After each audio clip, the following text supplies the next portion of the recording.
Bryce, can I borrow your copy of the resolution for the master plan? Do you have a written one? I can't find it in my packet. I know it's there, but it's too thick. Mhm.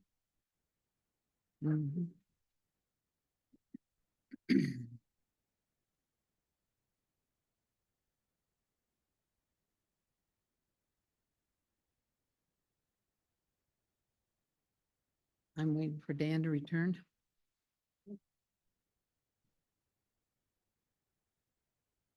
Okay, it's 6:30. Welcome, everyone. Oh, thank you. We are glad you are here this evening. This is the City of Fairway, Kansas, our monthly city council meeting for Monday, November 10th, 2025. It's 6:30 p.m. I'd like to call this meeting to order. Nathan, do you have any announcements? Neither do I. Please stand for the Pledge of Allegiance.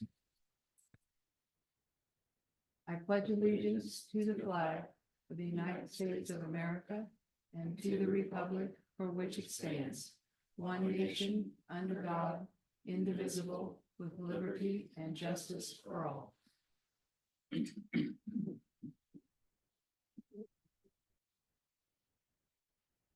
I have one proclamation that I would like to read into the record this evening.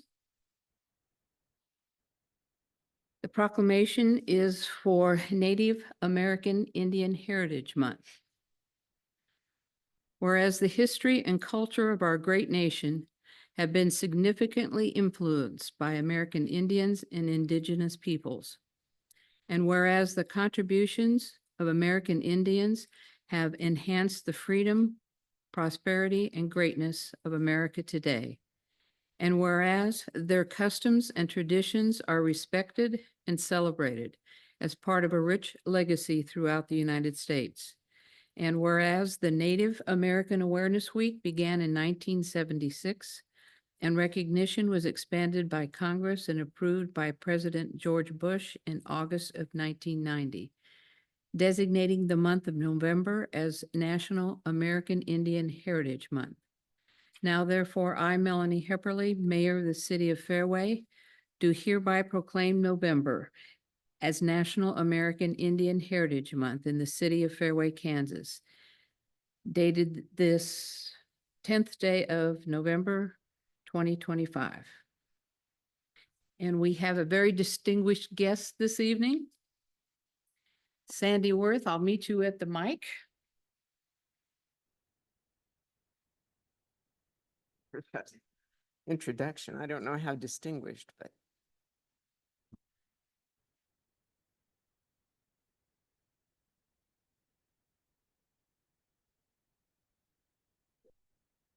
All of your accomplishments. I have 4 patriots from the Revolutionary War. That's what those are. See, that's distinguished. Here's your proclamation. Okay. Thank you for coming this evening. I just have a very short little thing to say We if I want to can. hear from you. If I can. Yes. Just thank you so much for issuing the proclamation. I requested it on behalf of the American Indians Committee of the National Society Daughters of the American Revolution. Our focus is promoting knowledge of Indian culture and aiding Indian youths. The City of Fairway's interest in the Shawnee Indian Mission with all the programs and events that they have there is a testament to your commitment to preserving all the varied history that occurred in this area. Thank you. Thank you very much, Cindy.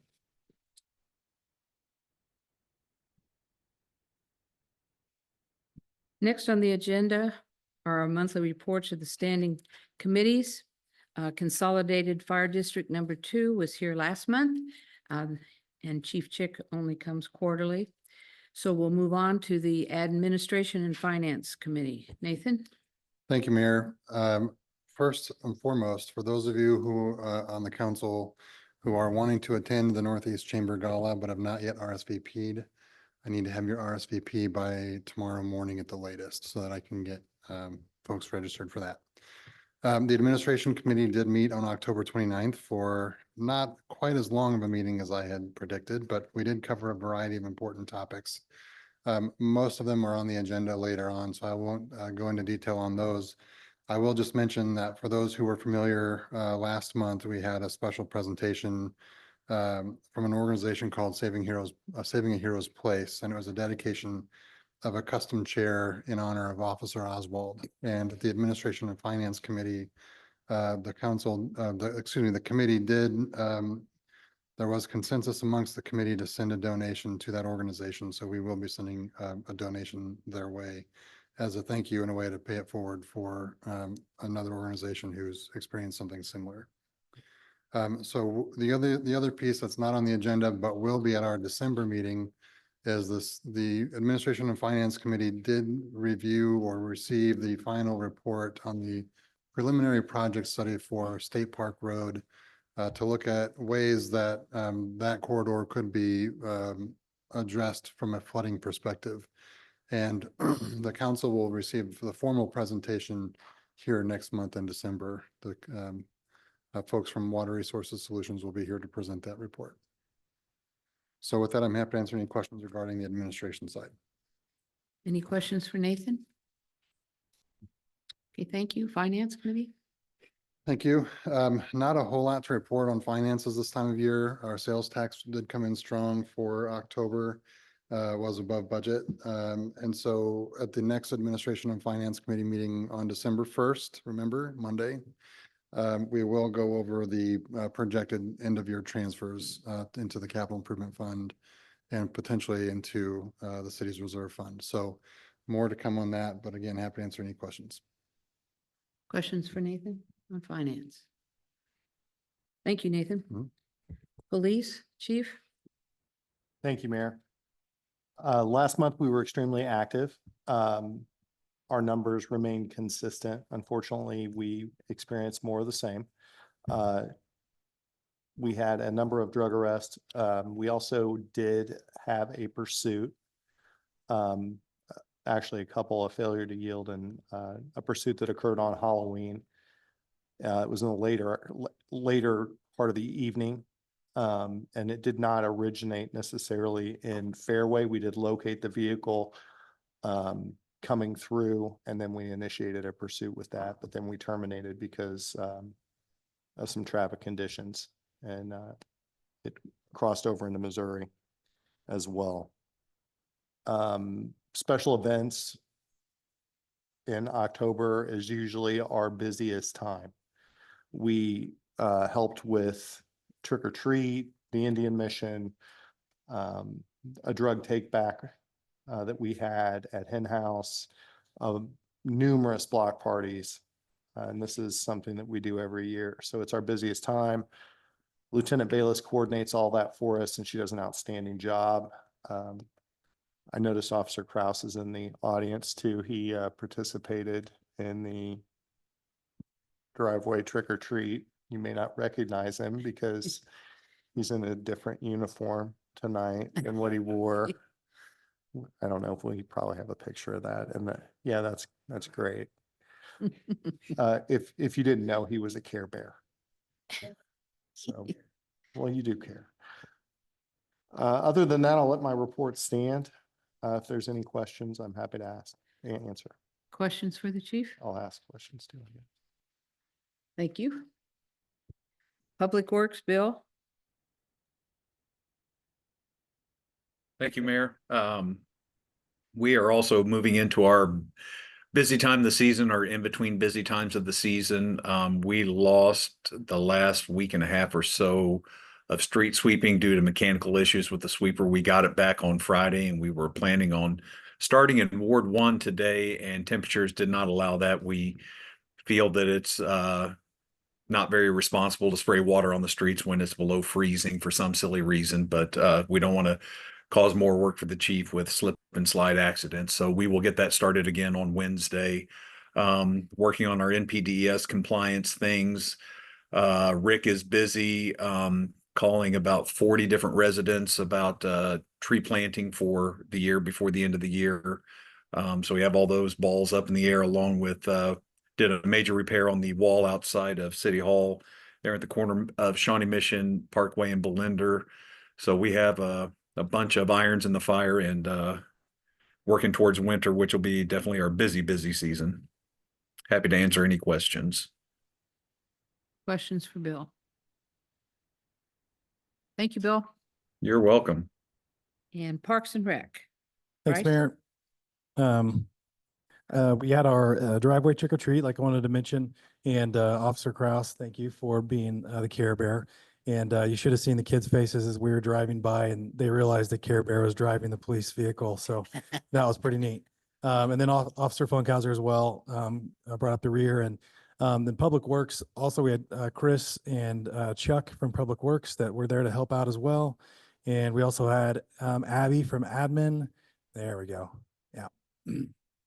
That's the whole crew there. And Jackie, who's sick, usually helps out as well. So this event really, every one of our departments is involved. It really shows the kind of culture we have here at Fairway that I think is pretty special. So not a lot of other departments do this in other cities with each other. So very thankful for the relationships that we have here. Additionally, we do have, I wanted to mention too, we have a tennis court resurfacing survey out that I'm sure a lot of you have seen via the constant contact emails. We will have signs at the tennis courts as well with a QR code that people can take. We have 3 options on there to choose from, just to kind of see what the community wants based on the master plan feedback that you'll hear about later. We have some other options that may be looked into from that. So just wanted to make that aware, and it's December 1st that survey will close. If you have any other questions, I'm happy to answer. Questions for Bryce? You guys are getting off easy tonight. Monthly reports of the special committees. Bill? Are you still online? Yep. Just as I mentioned earlier, Rick's making lots of phone calls about getting trees planted before the end of the year. That's it for the tree board. Questions for tree board? All righty. Next on the agenda is a public comment for consent agenda items only. I will read those into the record. Item A is approved minutes of the previous regular city council meeting. B, approve claims and appropriations. Ordinance number 1836, October 2025. C, approve agreement with Johnson County Department of Innovation and Technology for 2026 Information and Technology Services. Is there anyone in the public who would like to have a comment, any comments about the consent agenda? Nope. Nathan, anyone online? No raised hands? Okay.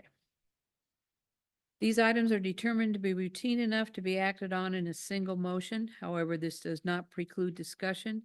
If a council member requests, an item may be removed from the consent agenda for further consideration and a separate motion.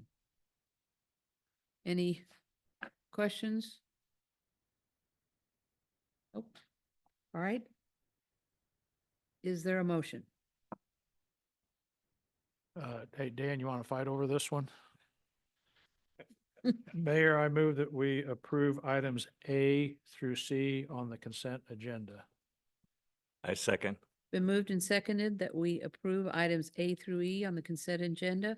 All those in favor, aye. Opposed? Passes unanimously. We'll move on to new business. Item A, consider ordinance number 1837, An ordinance relating to the regulation of electric assisted bicycles and electric assisted scooters within the corporate limits of the city of Fairway, Kansas. Amending and repealing existing section 10-67 of the Code of Ordinances, City of Fairway, Kansas. Repealing section 2 of ordinance number 1833. Adding section 10-68 of the Code of Ordinances, City of Fairway, Kansas. Nathan? Thank you, Mayor. So as the memo suggests, we've been discussing this for several months. And I think at the last committee meeting, there was pretty robust conversation on how we should move forward. And since that time, we've already started to see some other cities take some action. Last week, I sent out an email to the community as sort of a heads up that this agenda item was coming back before the governing body. I received one communication from a resident, but that was it, which was a stark contrast from where we've been leading up to this point, where we've had literally dozens and dozens of folks reaching out to us. So I'm not going to rehash everything that was discussed in the committee. Suffice it to say, this has been reviewed multiple times by legal. The chief and I met along with Mandy and our court clerk met with the municipal judge on this matter. So it has been thoroughly reviewed internally and since about August, there's been plenty of opportunity for public engagement from this as well. And I know you all have been on the front lines of some of that engagement as well. So happy to answer any questions. All right, I'll open it for discussion. The council. Joe? Thank you, Mayor. Yeah. Joseph Levin, Ward 3. I, like members of the council, have been struggling with this issue for several months. In the issues of law, finance, and everyday life, there are challenges and tough questions that need resolution.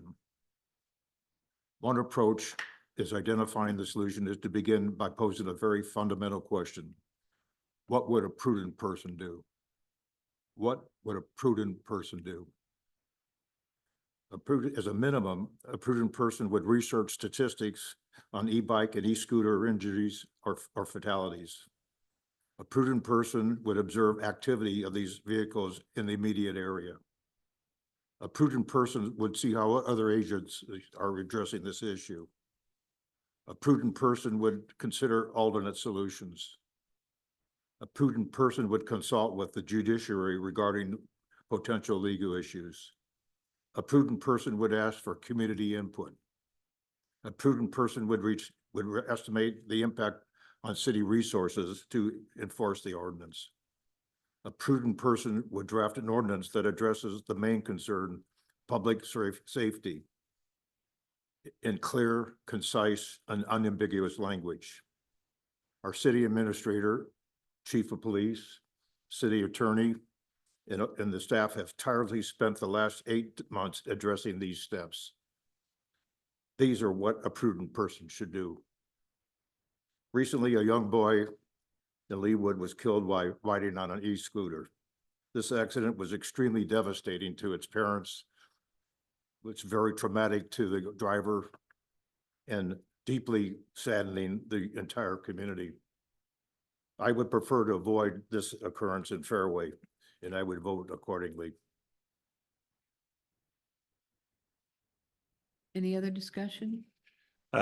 Jerry Williams, Ward 2. Jerry, I recognize you. Oh, thank you. You can go ahead. I struggled as well with this, and many of you know in our meetings, I kind of voiced concerns from many parents that kind of wanted to protect parents' rights in choosing for their kids to have these scooters, and many have made that choice. I struggle, and I'm going to get some flack from some kids on my street because I got some letters from them thanking me for bringing their voice to those meetings. But I have to say, after the tragedy in Leawood, my heart would not let me vote against this ordinance at this point. I was talking with my wife before I came in. I said, I have no idea how I'm going to vote, but I think in wrestling with this ordinance, I truly think it's the right thing to do. And I know some parents will disagree with it. And I can understand some of those parents. And again, I was kind of with that group early on, but I could not, with a clear conscience, vote against the ordinance. So I will be in support of the ordinance tonight. Thank you. All right, anyone else? Lee? Lee Story, Ward 1. I'd just like to echo points made by both Joe and Jerry. Number one, I'm with Joe. This has been one of the more challenging issues that I've dealt with in my short time on the council. On the one hand, I think it's clear that we need to address this issue. Our police chief, our police force, area principals, and the overwhelming correspondence that we received is fully in support of this e-scooter ordinance as written. On the other hand, I understand that there are parents there who think that the age for the scooter should be lower than the age for the e-bikes. And I understand that. If you have a kid who's responsibly riding their scooter to school or to the Fairway shops or around the neighborhood, imposing an age limit is going to change things for those folks. And I get it. And it's one of the reasons that we took as much time collectively as we did to fully debate where we come out on that issue. And at the end of the day, even though maybe I personally would have picked an age that's maybe 1 or 2 years beneath the age that we chose for the e-bikes, the council did fully debate this. I value the opinion of my fellow council folks. And so out of an abundance of caution to support the safety for our kids, for pedestrians, and for our motorists, even though it's not perfect from my point of view, it's an important and necessary ordinance, and I will be supporting it. Thank you. Anyone else? David? Well, I have to say something at my almost last meeting, don't you think? Yes. David Watkins, Ward 3. This is a challenging issue for all of us. And I am fully in favor of public safety, and I support this. I just still think this particular ordinance goes a little too far in terms of taking parental decision-making away from parents, and we're substituting our judgment for theirs. And that gnaws at me. That's what I don't like about it. But I do think safety is paramount. What I would like the future council to do and city staff is to not just put this away and forget about it. I'd like to see how things evolve and perhaps come back to this in the future and lower the age for e-scooters, not e-bikes. Nathan, I appreciate you sending Shawnee's solution over. We're not like Shawnee. They have something we don't have, for the most part, sidewalks. And their solution, I thought, was, in a sense, brilliant. E-bikes can only be in the street. They can't be on the sidewalks. E-scooters can't be on the street. They can only be on the sidewalk. Other than that, no restrictions for age or anything. If I read that carefully, Westwood's chief of police said, we're fine as is. And their discussion of their council candidates mirrored our discussions and the same issues that we've been having. So I'd like us to start here and in the future, perhaps reconsider the age by dropping it down. If we find that the education piece is working, that parents are teaching their kids the proper way to ride these things in a street, because in Fairway, that's about the only place you can ride them. So I hope we keep our minds and our eyes and our ears open going forward on this one. Anyone else? Dan? As it's almost my last meeting as well, I guess I'll put additional opinion out, but I don't think this is something that will be new. If you've been listening to me for a few months here, the parental rights, the parental choosing argument really doesn't hold much water with me. A parent can't choose to let a kid drive a motor vehicle when they're 12. They can't choose to let them do heroin when they're 10. I mean, that's the reason why there's laws and ordinances. Putting this out in the ether again, this should be a state issue. This should not be a city of Fairway 1 square mile issue. All the cities around us are going to need to do something in the future to, make the community more safe as a whole. But I do believe this is a great first step, and I thank everybody for getting here. Anyone else? All right, I will open it for public comment. Anyone in the audience wish to speak? Yes, you'll come to the podium, please, and state your name and address for the record. My name is Eric Rome. I live at 6100 Reinhardt Drive. And I wish I had been at the prior meetings. I feel like I would have learned a lot about the process. I appreciate you sharing that with us. You mentioned, Mr. Levin, about the studies that were done that a prudent person would do. And if you have those studies, I'd love to see them. I have not seen any of the studies on the e-scooter, e-bike. I do have 3 kids. I've got 12, 10, and 7-year-old, and they do use scooters and they do use them as we have trained them. And I do think that this is going too far. I also empathize so much with the family that lost their child, and this is a hard decision. What I would like to say, I don't think I'm changing anyone's mind, and I don't think that's my goal tonight, is kind of what Mr. Watkins said, that this should be continued to be looked at. And I think we should look at other things. As these emails were going out about these ordinances, I'm witnessing kids blow through stop signs on mountain bikes, not e-bikes, not e-scooters. I'm watching kids be reckless walking down the street. And so are we going to have similar ordinances where we need to watch our kids walk down the street, watch our kids ride bikes? I think that it seems a little selective.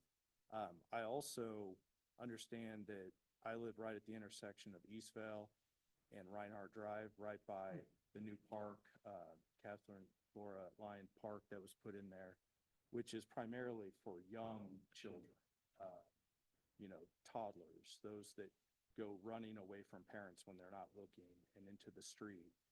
And in that same place, I see cars speeding around the corner. I see cars failing to even pretend to stop at those stop signs. And I believe this was brought to the city's attention because I think that there was a traffic study that was done either late last year or early this year, which I haven't seen that study either. I'd like to see it, but I look out my front window and I see that happen. So when we're comparing studies to what people are seeing, I know people are seeing people be reckless on these scooters. I see people going 40 miles an hour down those streets right by a park that was designed for young children. I think there should be some common sense approaches there too for putting in speed bumps. There are stop signs on Reinhardt on both sides of Eastvale where people regularly don't stop at those. And that's really what gives me the concern is the 40-mile-an-hour vehicle going around the corner right where young people are in the street or at the park. I haven't seen any action taken on those. So in the spirit of making sure that we keep our children safe, I trust you to make the right decision tonight on this ordinance, but I also really want you to continue to think about other ways to make our kids safe there. And I'm happy to discuss my, experiences and all that off the record. I don't want to take up any more of your time, but this is something that's important to me and I appreciate the time tonight. Thank you. Mayor, if I just might have one comment that this traffic study that was conducted is on our website. So if you click on the parks and on the Public Works tab, you'll see traffic calming underneath there. And so the full study is published on the website. Anyone else? Yes.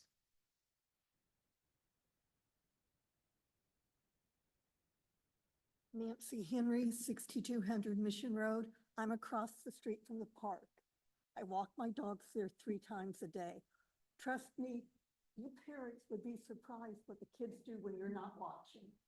On their e-bikes and things, they just buzz through, no consideration. So thank you all. My dogs and I feel much safer now. We've had to arrange our walks from the times the kids are not going to school in the morning. The one kid comes early and scares me to death, but I do appreciate it. Thank you, Chief, for keeping on this. It's very scary over there, and I really worry about these kids. So thank you. Thank you. Anyone else? Anyone online, Nathan?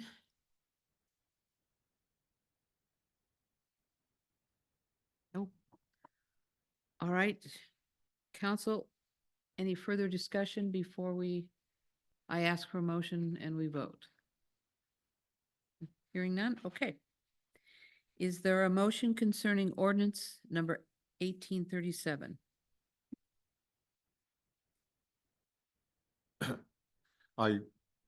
Joe?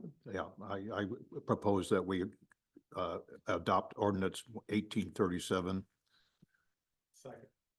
It's been moved and seconded that we approve ordinance 1837. All those in favor, aye. Opposed, no. Passes unanimously. Item B under new business. Consider ordinance number 1838, an ordinance relating to the regulation of alcoholic liquor and its consumption on public property within the corporate limits of the city of Fairway, Kansas, amending and repealing existing section 3-4 of the Code of Ordinance, City of Fairway, Kansas. Nathan, that one's yours too. Thank you, Mayor. Yeah, so this is another one that's been discussed for a couple months, both at the City Council and the Administration and Finance Committee. So really, this is just a housekeeping and an update to the ordinance. Several months ago, we recognized somewhat of an internal issue in terms of how we were processing block party applications, knowing or somewhat knowing that oftentimes there's alcohol being consumed at these events, which would occur on a public street. And we have to be real careful that we're not getting sideways with state statutes or with our municipal code. So what we did was we just went through and did a quick update on this, and really the only changes, and you can see they're highlighted in the packet, is that we've added the city hall space, the multipurpose room and the conference room, as well as the chambers here, to the list of places that are able to be approved by staff in terms of consumption, and that goes with our parks and rec programming and rental space. The other piece to this is that we have identified for public consumption for the block parties, if the events are going to be BYOB, that staff would have the authority to approve those. If alcohol is going to be sold or dispensed or distributed to the residents, that approval would still have to come back to council for consideration. So again, if it's a BYOB event, then staff can approve that. But if there's going to be any sort of vendor, or even if an HOA is going to provide alcohol, that still would need to be approved by the governing body. Okay. Council, any discussion on this matter? All right, we'll open it for public comment. Anyone in the audience wish to speak on ordinance 1838? Seeing no one, anyone online, Nathan? Okay. Is there a motion concerning ordinance 1838? Jerry? Mayor, I move that we consider and approve ordinance 1838 as it is written. Okay, it's been moved and seconded that we approve ordinance 1838. All those in favor, aye. No, opposed, no. Passes unanimously. All right, item C. Consider resolution 2025G, a resolution of the city of Fairway, Kansas, adopting the Branching to Tomorrow Parks and Recreation Master Plan as the guiding planning document for the Fairway Parks and Recreation Department. Bryce? Thanks, Mayor. I'd like to welcome Erica and Nathan from Landworks Studio, who's been helping us through this process for a few months now. If you guys want to go ahead and pass those handouts to the council that you might have with you.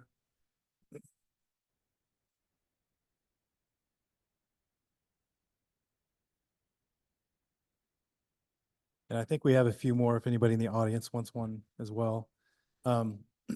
So as we distribute this, just kind of going to go over this master plan process began earlier in the first quarter, and through some community engagements and online surveys, we've been able to gather quite a bit of feedback from the Fairway residents and patrons that use our facilities and programs alike.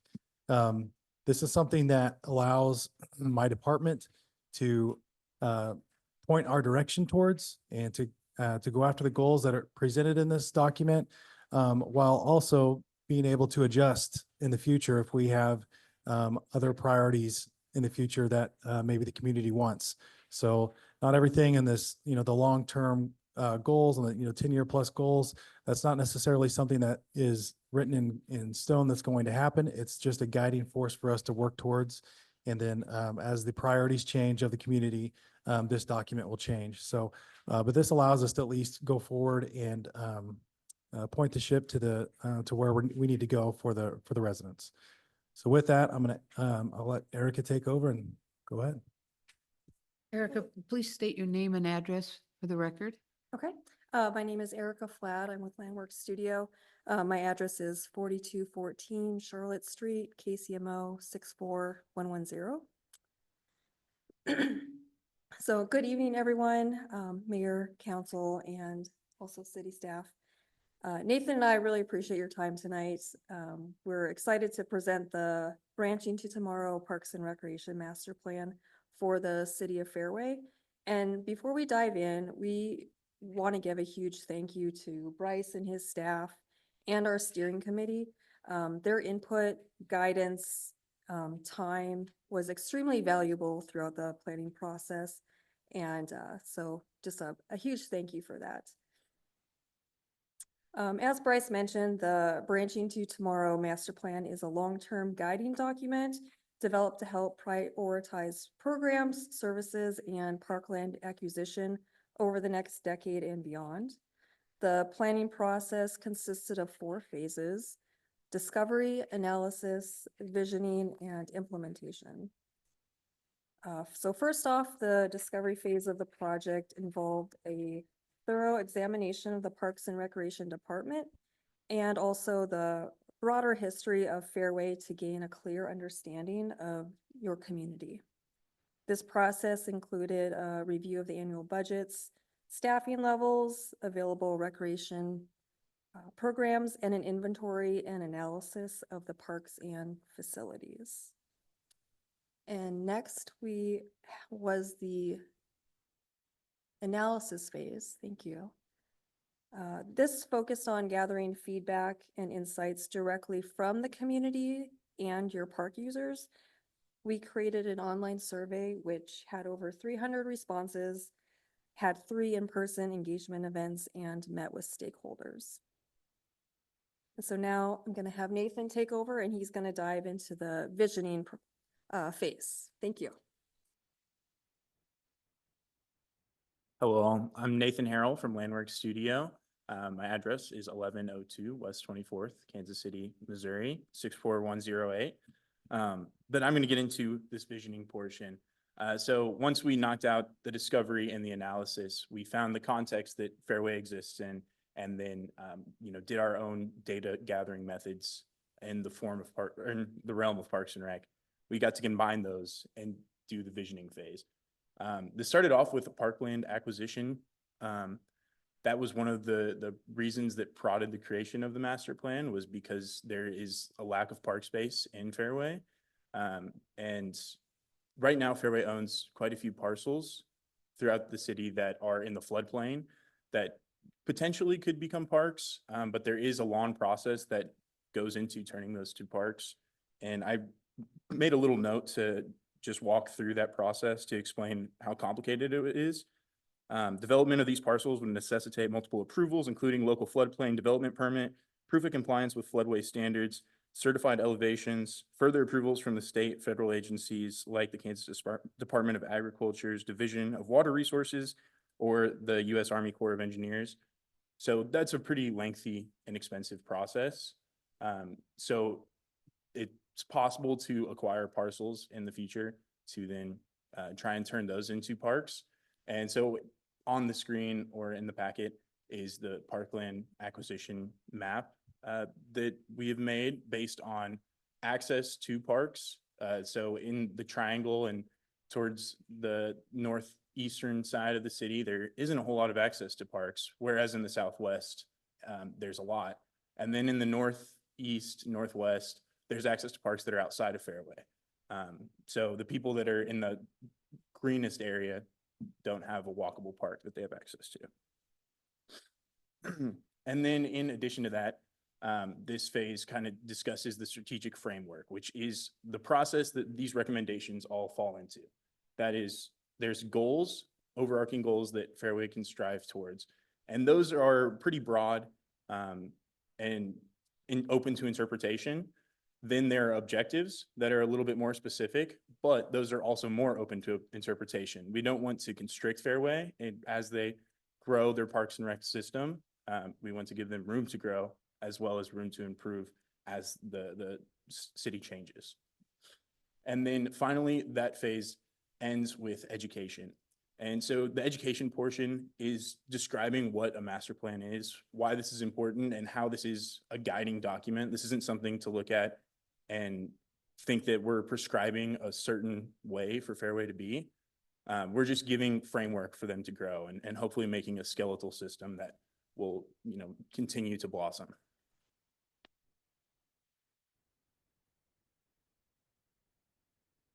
And then that will take us to the next phase, which is implementation.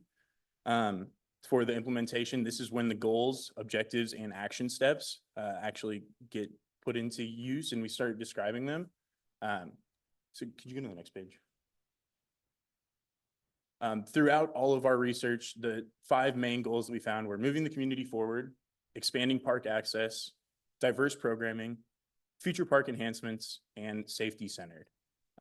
Throughout those goals, those objectives are partnerships, volunteering, events, ongoing processes, funding mechanisms for expanding park access, identifying areas of park access, space usage, and ongoing processes. For diverse programming, those objectives were the Shawnee Indian Mission, adult programming, inclusivity, ongoing processes. So they all have ongoing processes, sorry. Then goal number 4, for the future park enhancements, we have additional shade, amenities, other improvements, and then again, the ongoing processes. And then there are also the safety improvements.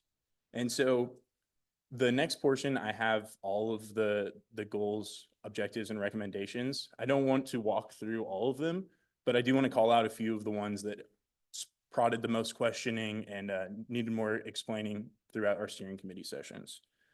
So first is the parkland acquisition. I talked a little bit about this, but basically to create a parkland acquisition plan so that Fairway has an established process moving forward. If something unique happens, if lots of homeowners don't know that, Fairway might want to use their property for a park. So just making sure that people are aware of that, and then having an established system to acquire these properties so that if something comes up, then Fairway knows they can act quickly and they know what they're willing to do. Then that takes us to goal 3.3.1, which is expand the youth sports programming and improving the natural grass field at Peterson Park and making that level So one of the things that has gotten pushed on one of the later midterm or long-term objectives is to add an AstroTurf field for sports for kids in Neil Peterson Park. So starting off by leveling that field, making it a more formalized area where kids can play organized sports, and using that as a pilot to judge how used it is and how successful that is, to then validate the implementation of an AstroTurf field in the future. Another short-term enhancement that was talked about quite a bit was 511 and enhanced safety. So on the corner of 62nd Street on Neil Peterson Park, where the sign is, there's the fence doesn't continue all the way out, and also the fence doesn't have a bottom portion. So sometimes balls can roll out into the street.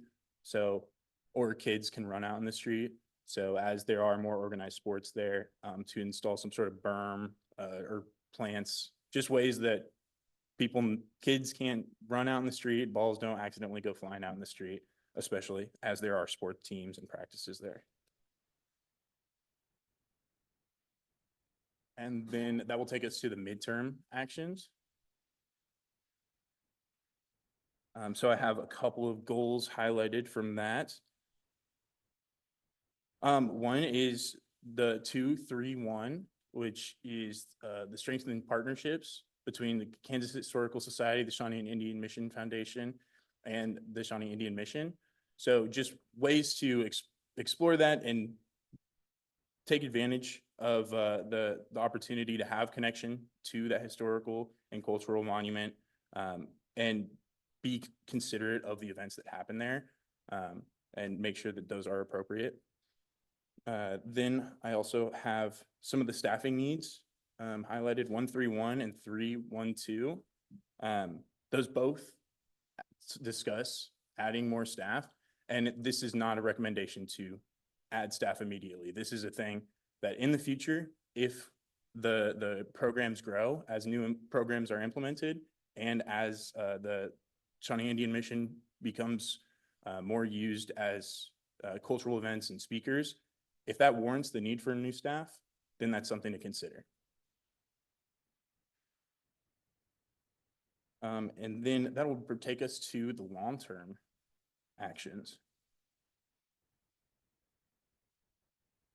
In the long-term actions, so for floodplain development, 233, if park acquisition has not occurred by this point, then it's time to really start thinking about floodplain development to make parks, and low impact development, just small flowers and maybe like a sidewalk trail going through the parcels that are in the floodplain. The only issue with that is that those parks are within the access points of the existing parks.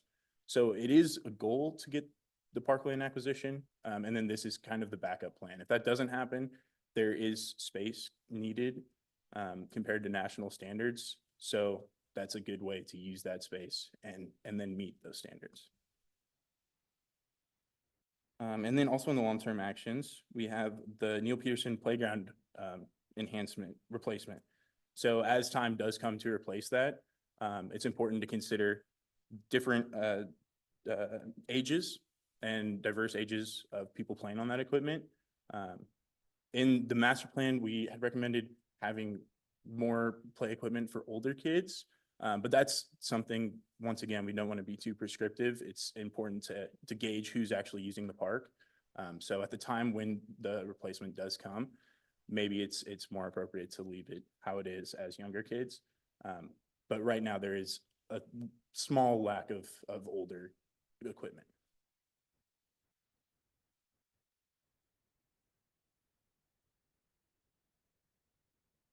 And then that will take us to the ongoing actions.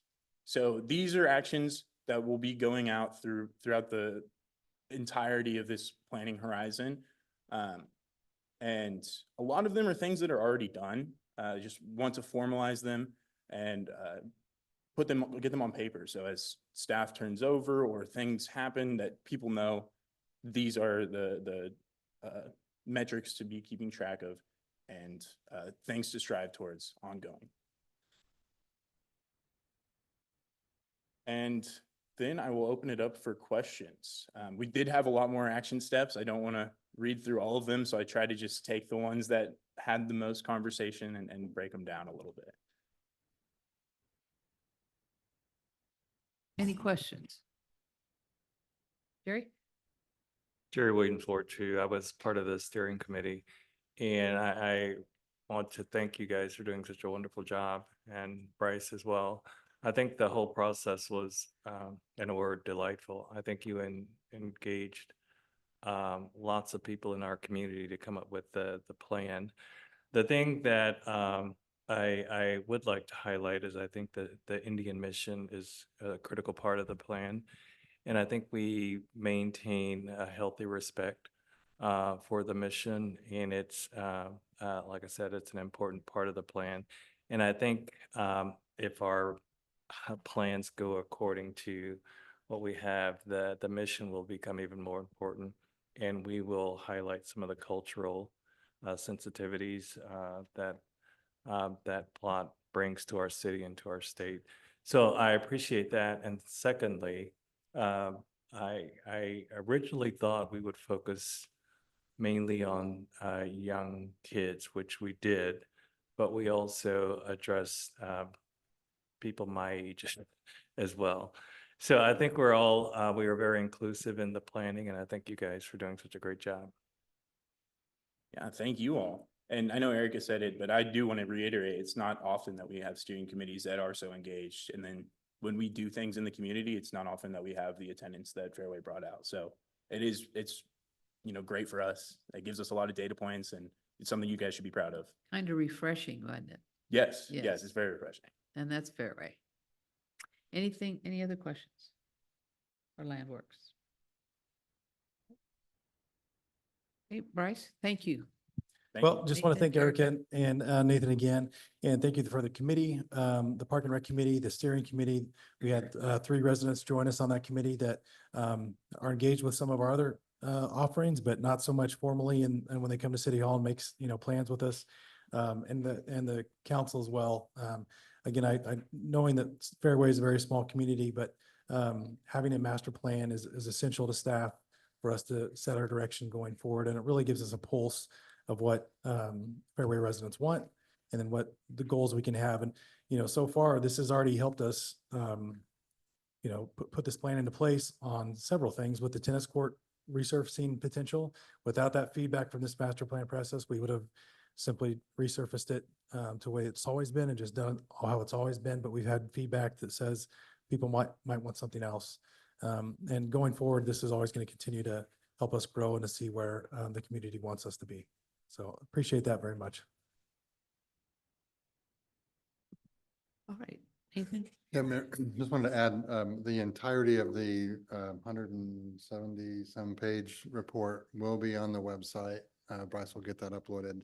And then just procedurally this evening, the resolution that is before you will, by reference, adopt this as the guiding document for the Parks and Recreation Department. So you are approving the master plan via the resolution. Okay. Anyone in the audience that would like to share public comments this evening on this resolution and the master plan? Okay, anyone online, Nathan? Nope. Okay, council, any additional discussions or comments? Okay, before we look at the resolution, Nathan, can you put it on the screen? It'll take you a minute. I have a few comments I'd like to make. A lot of work went into this, and it's a very, very important document. And Bryce, I want to say thank you for your direction in putting all of this together. You did a terrific job. It's very important to cities that you have master plans. It's so easy, though, to throw them on a shelf and forget that they're even there. Fairway is not a city that will do that. It's the same as the comprehensive plan for the city as a whole that the Planning Commission does with the input from council. This master plan the steering committee had a great combination of people on it. They worked really well together, and we saw this document come together, and it's a great plan. That's the only two I know of that we have. Do we have any other for the cities? Those are the only two I've been part of. Those two, okay. Because of its importance, I'd like to read it into the record. The resolution of the city of Fairway, Kansas, adopting the Branching to Tomorrow Parks and Recreation Master Plan as the guiding planning document for the Fairway Parks and Recreation Department. Whereas the city of Fairway established its Park and Recreation Department in 2005, and Nathan, I do believe you were in at that time. He began this process to provide quality recreational opportunities, parks, programs, special events, and facilities to the residents of Fairway. And whereas the city of Fairway has undertaken its first full-scale comprehensive parks and recreation master plan entitled Branching to Tomorrow to evaluate existing facilities and programs, identify community needs, and establish a long-term vision for parks and recreation services. And whereas the master planning process included public engagement, input from community stakeholders, assessment of current facilities and programs, and professional analysis to ensure the plan reflects the needs and priorities of Fairway residents. And whereas the Branching to Tomorrow Parks and Recreation Master Plan provides strategic guidance for park improvements, recreation programming, partnerships, and future capital planning in order to enhance the quality of life in Fairway. And whereas the governing body of the city of Fairway finds it to be in the best interest of the city and its residents to formally adopt the Branching to Tomorrow Parks and Recreation Master Plan as the city's guiding document for parks and recreation planning and investment. And whereas adoption of the plan does not obligate the city to fund or implement any specific project immediately, but establishes policy direction and a framework for future decision-making, budgeting, and pursuit of grants. Now therefore be it resolved by the governing body of the city of Fairway, the city of Fairway shall adopt the Branching to Tomorrow Parks and Recreation Master Plan adopted this 10th day of November, 2025 and signed. Is there a motion? Mayor, I motion that the council adopt resolution number 2025G, adopting Branching to Tomorrow Parks and Recreation Master Plan as the guiding planning document for the Fairway Parks and Recreation Department. Is there a second? Second. It's been moved and seconded that we adopt resolution 2025G. All those in favor, aye. Aye. Opposed, no. Passes unanimously. Yay. All right, last item of new business. Consider resolution 2025H. And I'm going to say hallelujah before I even read it. And I'll probably say it again. A resolution calling and providing for the giving of notice of a public hearing on the advisability of creating a community improvement district in the city of Fairway, Kansas, to be known as the 53rd Street Community Improvement District, and regarding the city's intent to levy a community improvement district sales tax within such district. Nathan, I don't know what else we can say about this project, but do you have a few words? We are working as diligently as we can to get this thing done. In case you don't know what we're talking about, it's the replacement for Houlihan's. So just want to clarify procedurally what we're doing tonight. The city has formally received a petition to create the district, which was the first step that is required by state statute. So it is a petition that was signed by the owners of the property of the former Houlihan's building And just to be clear, we say this often because most people don't realize it. Houlihan's is technically not a part of the Fairway Shops. It is a privately held, separate company, separate ownership from the Fairway Shops. So we're specifically talking about just the Houlihan's parcel tonight. All we are doing tonight is establishing the date and time for the public hearing to potentially create the CID. So the city's not committing to anything. There will be a committing to anything beyond setting the hearing. We are separately and simultaneously working on a development agreement. And that document will really be sort of the meat and potatoes that defines the terms of the CID as well as any other special terms that may be included for the project. So that development agreement, we are hopeful that we will be able to have that for consideration at the same time as the public hearing, which will be on the December 8th city council meeting. But until we get to that minute of having that development agreement in place, we won't know. So just from a governing body perspective, be prepared for the possibility of executive session either at that meeting or if we need to call a special meeting, we'd probably be looking at that same Monday, December 1st, Administration and Finance Committee, just in case Jim and Todd and I think we need to discuss some of the terms with you going into the formal hearing on the 8th. So again, just providing for the hearing tonight is all you guys are being asked to do. And any details regarding the agreement or the concept or the CID itself will be discussed and worked out at the December 8th meeting. Nathan, could you, just for the benefit, for on the record and anyone listening at a later time, explain what a CID is?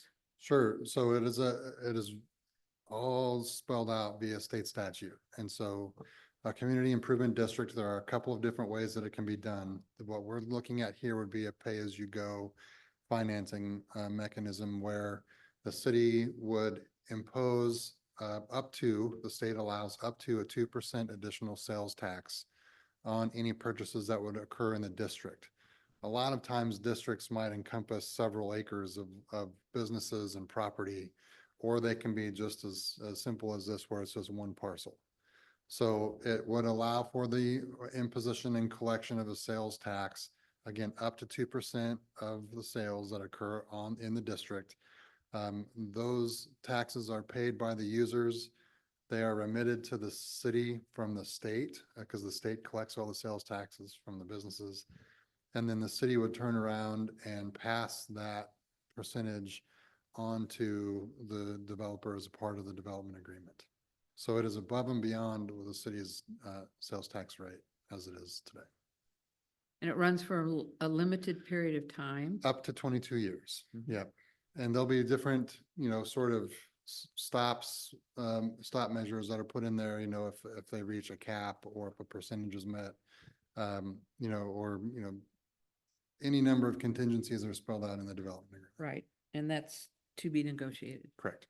Not done yet.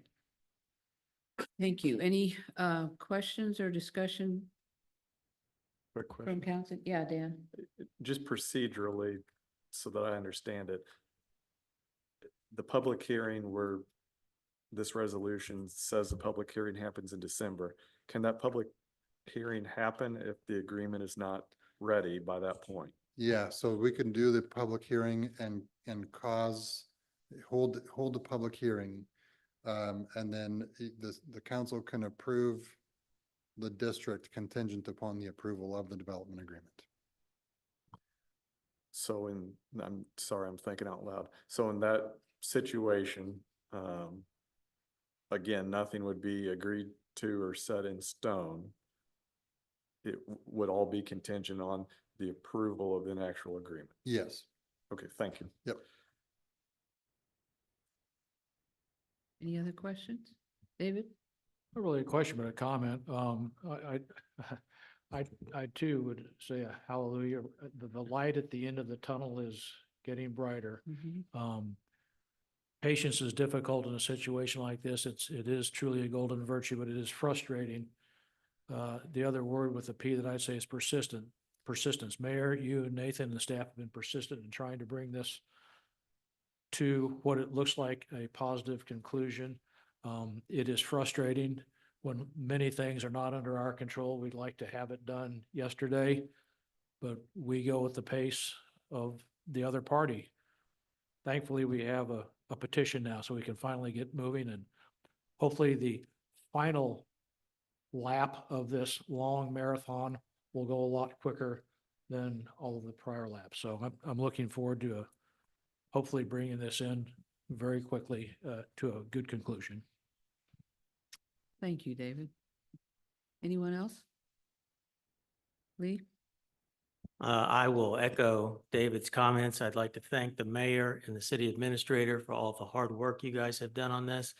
It was a meeting or two ago where I thought it was really helpful for you to outline all of the different hurdles and obstacles that have been in the way to getting from where we were to this point. I know we're not sort of over the goal line yet, but we are by far closer than we have ever been. And it's very exciting and would not have happened but for the hard work of the two of you guys. And it's much appreciated. Thank you, Lee. Anyone else? All right, I'll open it for public comment. Any questions, comments, concerns from the audience? Okay, anyone online? All right. Is there a motion concerning resolution 2025H? Mayor, I move that we approve resolution 2025H. Your second? Been moved and seconded that we approve resolution 2025H. All those in favor say aye. Opposed? Hallelujah. Okay, that concludes our new business section, governing body comment. During this time, members of the governing body will be given the opportunity to speak about matters related to the city. No formal action will be taken during this time. Anyone? Dan? There's some debate in my household as to when my last meeting is. I'm not sure if it's 1 month or 2 months, so I thought I'd better say this out loud. I know I've expressed this to Nathan. I think I've expressed it to the mayor. And what I'm about to express is there's no negative associated with it. It's just me being an engineer and thinking about the future. Bringing the Fieldston on adds 500 residents to the city. 20 years from now, I think that's going to be one of the best things that's ever happened to Fairway, adding 500 residents at one time. But what I would very much like, because I realize things don't move quickly in government, is the council, as they move forward, to start thinking about what that actually looks like in terms of elections. I mean, Oh, trust me. well, Nathan and I are already talking about so, it. but I want to say to the council, because I mean, when Jerry's up for reelection in what is that, 2027, ideally, I'd like it to already be addressed by that point. And I'm not saying any one of these are right, but is that redrawing wards? Is that members at large instead of, 2 per ward? Is that adding a 5th ward? Again, I'm not going to be here, so I just wanted everybody to know my opinion. It'll probably be more in the neighborhood of 400, not 500. And we can't really do that until the Fieldston is, I'm not going to say fully occupied, but more than it is now. And I know their leasing is going very, very well, and residents started moving in on the 8th of October, and they're doing staggered move-ins, which makes it very convenient for the residents. But no, you are spot on, Dan, and I appreciate your comments. Thank you. Anything else? Well, David? Dan, this is our last chance because we're going to be booted out of here pretty early in December. Yeah, If the agenda matches past agenda. So I do have just a few comments. Oh, wait, that's the Parks and Rec 100-page master plan. Sorry, I really appreciated being on the council the last 12 years. enjoyed working with all of you. I've always appreciated everyone else's opinion and input. Staff, you all do a tremendous job. I don't know if Bill's still listening. He's probably gone to bed by now. But it's been a pleasure to work with all of you. I appreciate having the opportunity to represent Ward 3. I look forward to Joe and Jim representing us going forward. And I would just say, let's keep Fairway moving forward. We're certainly, I think, in a better spot today than we were 12 years ago. Much, much better. So keep it going. And I look forward to checking in regularly. If I'm not Good. in bed by 6:30 going forward.